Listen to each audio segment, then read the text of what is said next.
ओम नमो भगवते वासुदेवाय नमो नमः। आज चौथा अध्याय भगवान के अवतारों का वर्णन। राजा निमि अब प्रश्न करते हैं कि भक्तों के वश में होकर भगवान अलग अलग अवतार लेते हैं, तो मैं सुनना चाहता हूँ उनके अवतारों को, जो जो उन्होंने लीलाएं करी हैं। मैं यह सब जानना चाहता हूँ कि वह किस प्रकार से भिन्न भिन्न के अवतार लेते हैं और अपने भक्तों पर कृपा करते हैं। इस पर सातवें योगेश्वर, जो कि द्रोमल जी हैं, वह कहते हैं, वह सुनिए। वह कहते हैं, वैसे तो भगवान के गुण और उनकी लीला और उनके अवतार अनंत है। यदि कोई संसार में ऐसा है जो कह देता है कि मैंने उनको जान लिया है, मैं उनके स्वरूप को जानता हूँ, तो बुद्धि की तो वहां तक था है ही नहीं कि उनके स्वरूप को जाना जा सके। यदि कोई कह देता है कि मैंने उनके गुणों को गिन लिया है, उनकी लीलाओं को गिन लिया है, उनके नामों तक को गिन लिया है, यदि इतना भी कहता है तो वह मूर्ख है।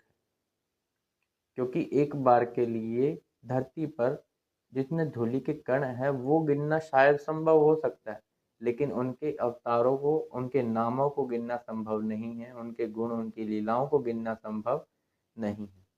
भक्तों पर कृपा करते हुए वह अनेकों अवतार लेते हैं। इस पर वह एक कथा सुनाते हैं। कहते हैं कि दक्ष प्रजापति जो थे, उनकी एक पुत्री थी जिसका नाम था मूर्ति।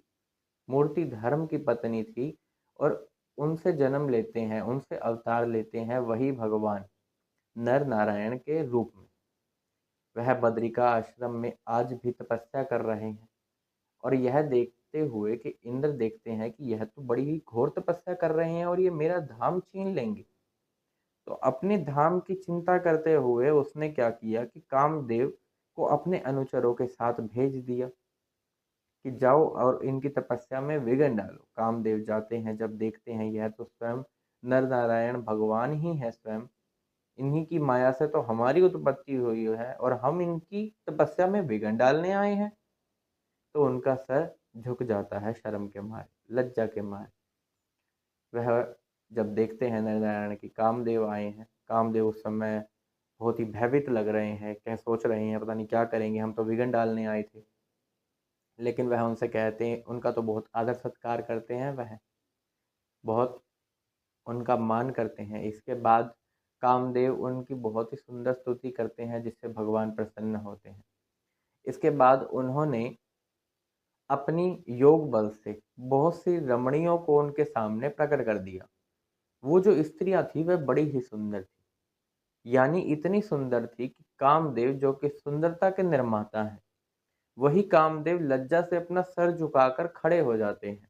इतनी सुंदर रमणियां वह वहां प्रकट कर देते हैं अपने योग बल से, और इंद्र के अनुचरों को कहते हैं कि तुम्हें इनमें से जो सही लगे उन एक स्त्री को अपने साथ ले जाओ, वो तुम्हारे स्वर्ग की शोभा को बढ़ाएगी।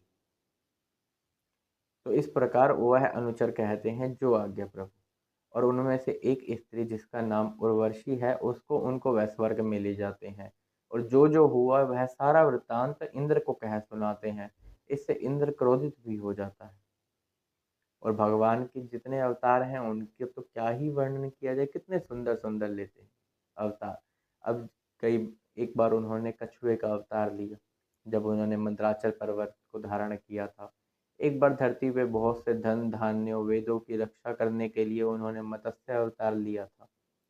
एक बार उन्होंने हिरण्याक्ष को मारने के लिए वराह अवतार लिया था।